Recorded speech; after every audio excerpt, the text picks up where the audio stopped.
নানা আয়োজনের মধ্য দিয়ে উদযাপিত হচ্ছে বিশ্বকবি রবীন্দ্রনাথ ঠাকুরের ১৬৫তম জন্মবার্ষিকী। নাচ, গান ও কবিতা পাঠের মধ্য দিয়ে চলছে জন্মবার্ষিকী অনুষ্ঠান। নওগাঁর পতিস্বরে অনুষ্ঠানের উদ্বোধন করেন স্থানীয় সরকার, পল্লী উন্নয়ন ও সমবায় মন্ত্রী মির্জা ফখরুল ইসলাম আলমগীর।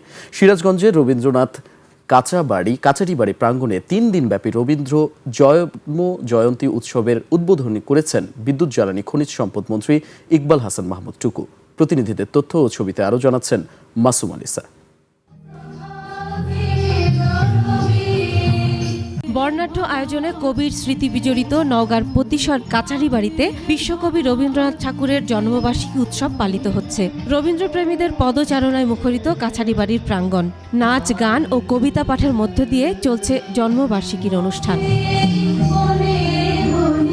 সকালে নওগাঁর পতিস্বরে অনুষ্ঠানের উদ্বোধন করে মির্জা ফখরুল ইসলাম বলেন, রবীন্দ্রনাথ এই অঞ্চলে তার জীবনের নতুন অধ্যায় শুরু করেছিলেন। কৃষিকে আধুনিক করার লক্ষ্যে কলের লাঙ্গল নিয়ে কাজ শুরু করেছিলেন। এ সময় উপস্থিত ছিলেন ভূমিমন্ত্রী মিজানুর রহমান মিনু। পদ্ধতিতে কৃষি কাজ শুরু করেছিলেন, তাই নয়, তিনি একটা কৃষি ইনস্টিটিউট এখানে শুরু করেছিলেন।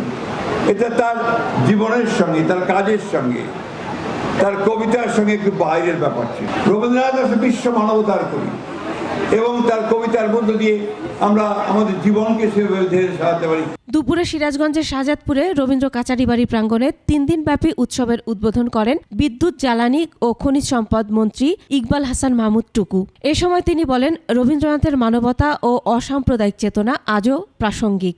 অনেক কবিতা লিখেছেন, সেই স্মৃতি জড়িত এই কুটিবাড়িতে আমরা পালন করছি, যাতে তার কবিতা, তার গান বাঙালির মনে আছে, সেটাকে স্মরণ করিয়ে দেওয়ার জন্য। পরে রবীন্দ্রসঙ্গীত, আবৃত্তি ও নৃত্য পরিবেশন করা হয়। উৎসব ঘিরে কাচারিবাড়ি প্রাঙ্গণে 3 দিনব্যাপী গান, নৃত্য, সাহিত্য চর্চা, গীতিনাট্যের মাধ্যমে বিশ্বকবি রবীন্দ্রনাথকে স্মরণ করবে সিরাজগঞ্জ ও পাবনা অঞ্চলের মানুষ।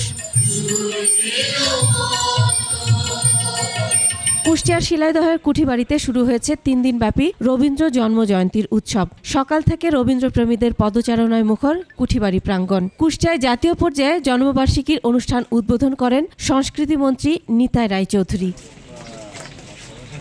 বিশ্বকবি রবীন্দ্রনাথ ঠাকুরের ১৬৫তম জন্মবার্ষিকীতে নড়াইলে আলোচনা সভা ও সাংস্কৃতিক অনুষ্ঠানের আয়োজন করা হয়।